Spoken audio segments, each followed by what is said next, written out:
எல்லாருக்கும் வணக்கம். இன்னைக்கு நாம பார்க்க போறது கல்வி உரிமை சட்டம், அதாவது ஆர்டிஇ மூலமா தமிழ்நாட்டில் இருக்கிற பிரைவேட் ஸ்கூல்ஸ்ல உங்க குழந்தைங்களுக்கு ஆன்லைன்ல எப்படி அட்மிஷன் வாங்குறதுங்கறத பத்தி தான். வாங்க ஸ்டெப் பை ஸ்டெப்பா எல்லாத்தையும் தெளிவா பார்க்கலாம். உங்க குழந்தைய ஒரு நல்ல தனியார் பள்ளியில, அதுவும் எந்த கட்டணமும் இல்லாம சேர்க்கணும்னு ஆசைப்படுறீங்களா? அரசாங்கத்தோட ஆர்டிஇ திட்டம் அதுக்கு ஒரு அருமையான வாய்ப்பை கொடுக்குது. அதை நாம எப்படி சரியா பயன்படுத்திக்கிறதுன்னு தான் இப்ப பார்க்க போறோம். சரி, இந்த முழு ப்ராசஸையும் நம்ம 5 பகுதியா பிரிச்சு பார்க்கலாம். முதல்ல ஆர்டிஇனா என்னன்னு தெரிஞ்சுக்கலாம். அப்புறம் அப்ளை பண்றதுக்கு முன்னாடி என்னெல்லாம் தயார் பண்ணணும், ஆன்லைன்ல அப்ளை பண்றதுக்கான ஸ்டெப்ஸ் என்ன, அப்ளை பண்ணதுக்கு அப்புறம் என்ன நடக்கும், கடைசியா சில முக்கியமான டிப்ஸ். இந்த வரிசையில போகும்போது உங்களுக்கு எந்த குழப்பமும் வராது. ஓகே, வாங்க முதல் பகுதிக்குள்ள போகலாம். இந்த ஆர்டிஇ சட்டம்னா முதல்ல என்ன, அது நமக்கு என்ன மாதிரியான ஒரு வாய்ப்பு கொடுக்குதுன்னு சிம்பிளா புரிஞ்சுக்கலாம். ஆர்டிஇ அதாவது கல்வி உரிமை சட்டம். இது என்ன சொல்லுதுன்னா, ஒவ்வொரு தனியார் பள்ளியும் அவங்க கிட்ட இருக்கிற இடங்கள்ல 25% தகுதியான மாணவர்களுக்கு இலவசமா ஒதுக்கீடு செய்யணும். இது மூலமா உங்க குழந்தை 8ஆம் வகுப்பு வரைக்கும் எந்த விதமான கல்வி கட்டணமும் செலுத்தாம அதே பள்ளியில படிக்க முடியும்.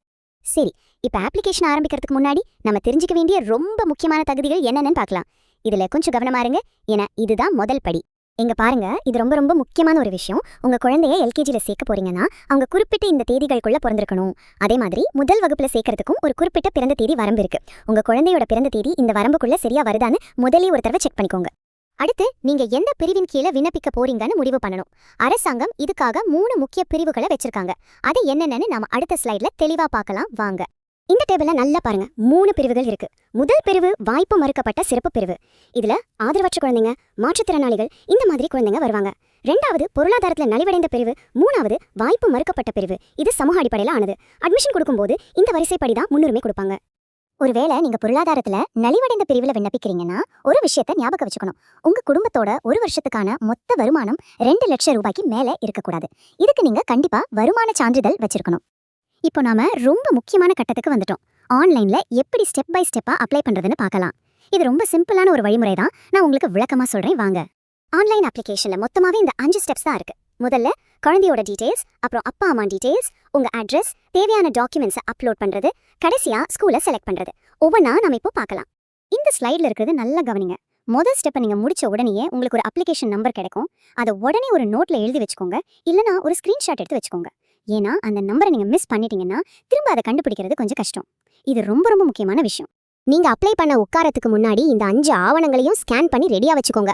குழந்தையோட போட்டோ, பர்த் சர்டிஃபிகேட், அப்பா அம்மாவோட ஆதார் கார்டு, அட்ரஸ் ப்ரூஃப், அப்புறம் நீங்க எந்த பிரிவில் அப்ளை பண்றீங்களோ அதுக்கான சான்றிதழ். இதெல்லாம் ரெடியா இருந்தா அப்ளை பண்ற வேலை சட்டுன்னு முடிஞ்சிடும்.